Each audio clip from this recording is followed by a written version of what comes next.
글로벌 전략가들 시간인데요. 정통증권사 연구위원 모시고 저희 궁금증을 풀어보겠습니다.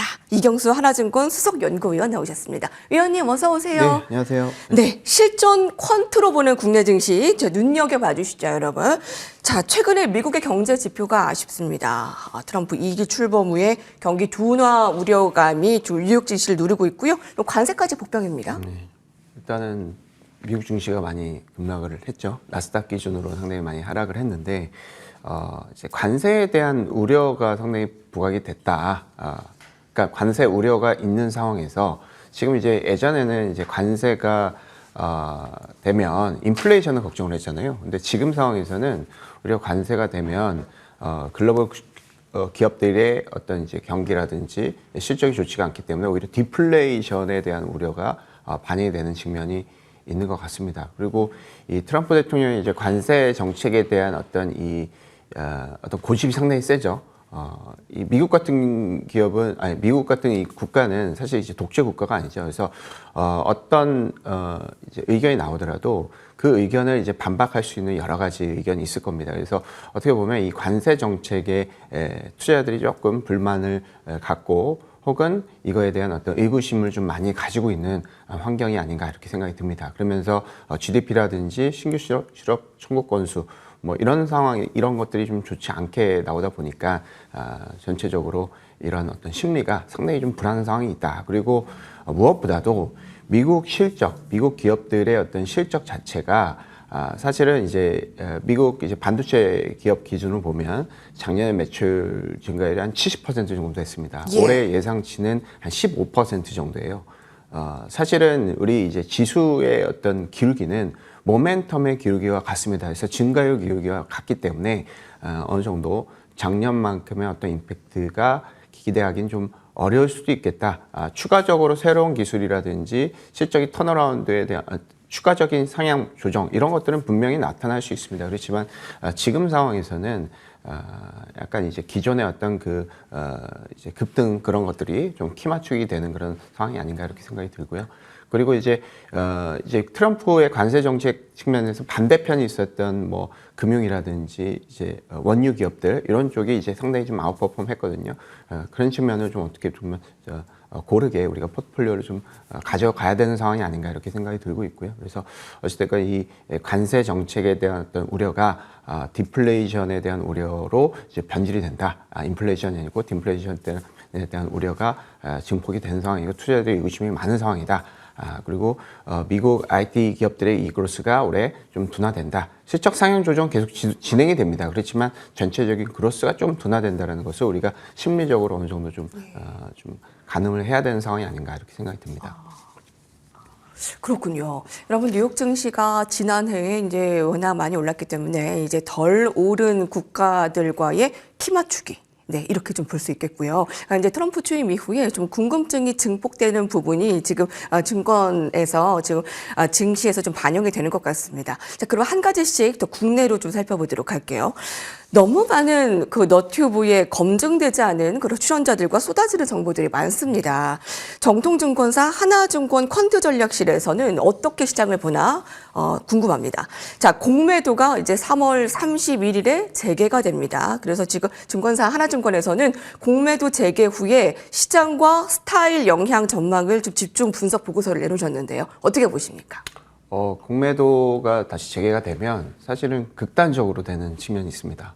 사실은 단기적으로는 공매도 이제가 재개가 되면 시장에 어떤 우려가 생기는 거 아니냐. 일단 단기적으로는 그런 현상이 관찰이 되지가 않았어요. 과거 사례 측면에서 보면 이제 시장은 어느 정도 괜찮은데 어찌됐건 지금 공매도가 계속 이제 금지가 된 상태에서 이제 다시 재개가 되면 기존에 우리 평균적인 공매도 잔고가 있을 겁니다.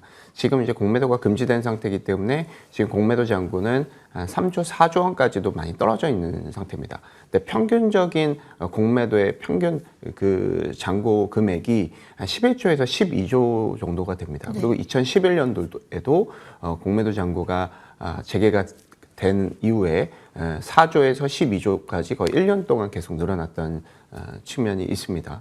그러면서 외국인들 매도세는 한 32조 원 정도 1년 동안 순매도를 했었고요. 네. 그래서 그때 당시하고 올해가 상당히 비슷하다 이렇게 보고 있습니다. 좀 결론적으로는.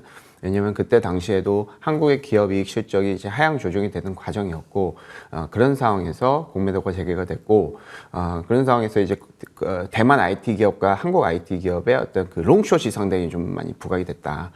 대만 기업들을 롱을 하고 한국 기업들의 전체적인 펀더멘털 부진을 탓하면서 숏을 하면서 이렇게 극단적으로 좀 버려졌던 측면이 분명히 있습니다. 그래서 올해 같은 경우에도 사실 이런 가능성을 우리가 어느 정도 염두를 해야 된다. 그리고 이 공매도가 증가를 하면서 외국인들이 많이 매도를 했던 그런 부분들 같은 경우에는 기본적으로 이제 한국의 펀더멘털이라든지 이런 것들이 상당히 좀 우려가 됐을 수가 있겠죠. 그리고 이 네이키드 외국인들이 이제 글로벌 롱숏을 한다는 컨셉에서 한국이 만약에 롱을 잡을 수도 있겠지만 숏을 잡는다는 컨셉으로 보면 외국인들이 국내 증시를 계속해서 매도를 하고 있는 그런 컨셉으로 네이키드로 볼 수밖에 없겠죠. 국내 사모펀드라든지 국내 개인 고객들 같은 경우에는 이제 국내 안에서 롱숏 전략을 많이 할 겁니다.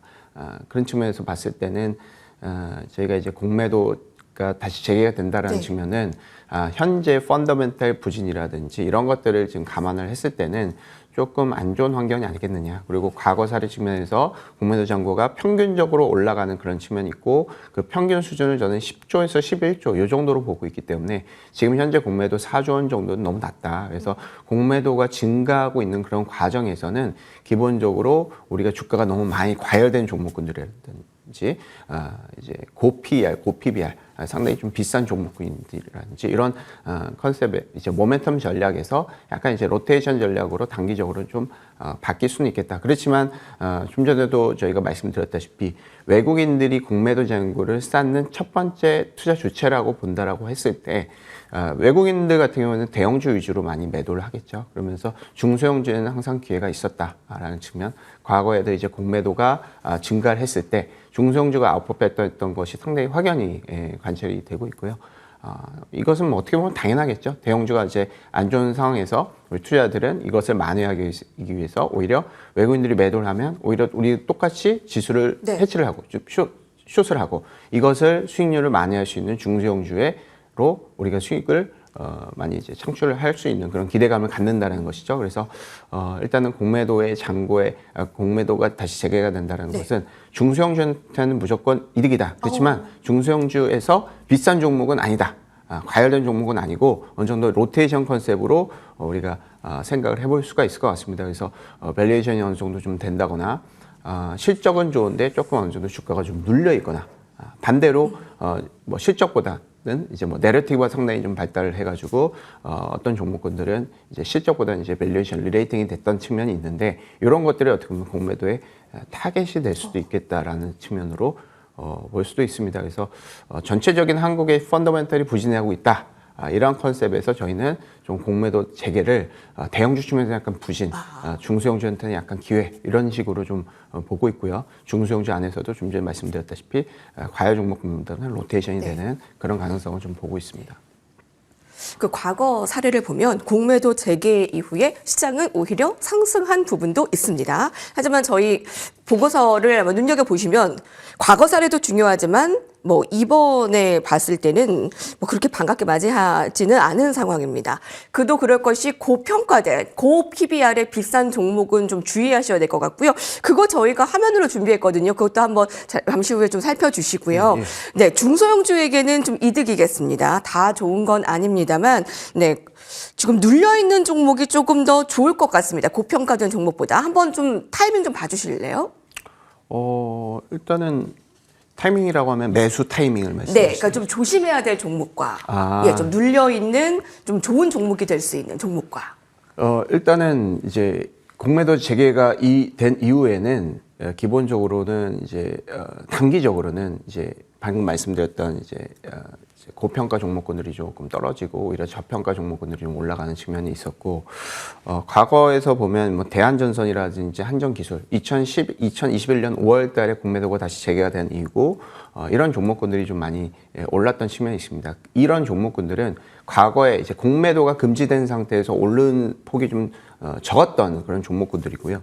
급락했던 종목군들 같은 경우에는 에코프로, 시젠, LG 이런 종목군들이 상당히 급락을 했습니다. 근데 이 종목군들은 공매도 금지 시기에 상당히 급등했던 종목군들입니다. 그래서 일단 3개월 기준으로는 좀 그렇고요. 근데 또 이제 공매도 잔고가 좀 전에 저희 서두에서도 공매도 잔고가 평균 수렴이 한 11조, 12조 된다라고 말씀드렸고 지금 4조 원 수준이니까 8조 원은 어느 정도 기간을 가지고 늘어날 겁니다. 이것을 저는 3개월 이상 걸린다 이렇게 생각을 하고 있는데, 만약에 이제 11조, 12조까지 거의 공매도 잔고가 우리가 이제 공매도를 못한 상태이기 때문에 이거를 이제 평균적으로 쌓아놔야 되는 거죠. 이것은 시스템적으로 이런 기계적인 어떤 공매도의 잔고 증가 요 이후부터는 다시 재차 뭐 에코프라든지 시젠 이렇게 공매도 직후에 급락했던 종목군들이 반등했던 측면이 있어요. 해당 종목군들의 공매도가 많이 껴 있는 상태였지만 오히려 공매도가 더 이상 증가하지 않은 환경까지 어느 정도 회귀를 했다라고 하면 그 종목군들 오히려 쇼커버가 되면서 급등을 했던 그런 사례. 요것이 우리가 2022년도 2차 전지의 급등 사례가 된 것이죠. 그래서 저희가 공매도 금지가 풀렸다, 재개가 된다. 요것이 절대적으로 가치주 배당주가 상당히 유리한 환경이다. 고평가 종목군에 상당히 불리한 환경이다. 네. 이렇게 보기는 좀 어려운 측면이 있습니다. 그래서 기계적으로 공매도가 잔고가 늘어나는 평균적인 수렴, 저희가 시총의 한 1% 정도를 공매도 평균 잔고 수렴을 보고 있는데 이 수준까지 올라가기까지는 어느 정도 이런 로테이션, 공매도를 좀 무서워해야 되는, 그리고 공매도 초기에 많이 끼고 있는 종목군들이 무엇인지에 대해서 모니터를 반드시 해야 됩니다. 그런 종목군들이 그때 당시에 상당히 좀 좋지 않은 수익률을 보였어요. 다만 제가 말씀드리는 거는 공매도 잔고가 어느 정도 좀 쌓은 이후에 뭐 당장 지금 걱정할 필요는 없습니다. 재개된 이후에 우리가 이제 로테이션이 될 이제 요게 이제 첫 1순위이고 그 다음 단계에서 우리가 어느 정도 우리는 전체적으로 실적이 부진하고 이 외국인들 수급이 부족한 상황이기 때문에 기본적으로 실적의 희소성 때문에 특정 종목군들의 주도주가 쏠릴 수밖에 없는 환경이다. 네. 라는 측면으로 우리가 이해를 해야 될 것 같고요. 그런 측면에서 우리가 어떻게 보면 공매도 지금 상황에서는 네. 과열된 종목군들을 좀 조심하는 게 맞지만 공매도 잔고가 어느 정도 쌓아진 상태에서 다시 주도주를 찾아야 되는 그런 환경이 될 수도 있겠다. 저는 그렇게 판단하고 있습니다. 위원님께서는 자동차와 금융의 타이밍이 돌아왔다라는 시선도 주셨거든요. 시간이 아쉽습니다. 그 부분도 좀 녹여주시면서 모멘텀 전략에서 로테이션 전략을 아까 계속 강조해 주시거든요. 네, 전반적인 전략도 세워주시죠. 일단은 자동차 금융 같은 경우에는 이것도 분명히 이제 공매도 잔고가 이제 늘어나는 환경에서만 말씀을 드린 겁니다. 금융 자동차가 추세적으로 좋다라는 것보다는 금융 자동차 같은 경우에는 지금 이제 배당락을 맞았습니다. 그러면서 이제 조금 이제 약간 이제 전 반등할 것이라고 좀 보고 있는데 어떻게 보면 주도주 컨셉의 반대 컨셉일 수도 있겠죠. 오늘 미국 증시에서 뭐 원유와 이제 뭐 금융주들이 올라간 그런 측면과 같이 약간 좀 눌려 있었던 측면이 있었다라고 생각을 하고 있고요. 지금 이제 연기금의 수급이 좀 둔화되고 있습니다. 연기금이 수급이 올라갔을 때는 성장주가 상당히 유리했던 측면이 있어요. 이거는 이제 시간이 없어서 좀 제가 이제 말씀드리기는 어렵지만 국내 기관들 투자자 입장에서는 성장주의 포트폴리오가 많기 때문에 약간 이제 수급이 좀 둔화되면 가치주가 아웃퍼포했던 측면이 있습니다. 그래서 금융 자동차 쪽이 좀 유리할 수가 있다. 이렇게 생각을 하고 있습니다. 네. 로테이션 전략 측면으로 말씀을 드리는 겁니다. 네. 자, 하나증권 이경수 연구위원과 함께했습니다. 말씀 감사합니다. 네, 감사합니다.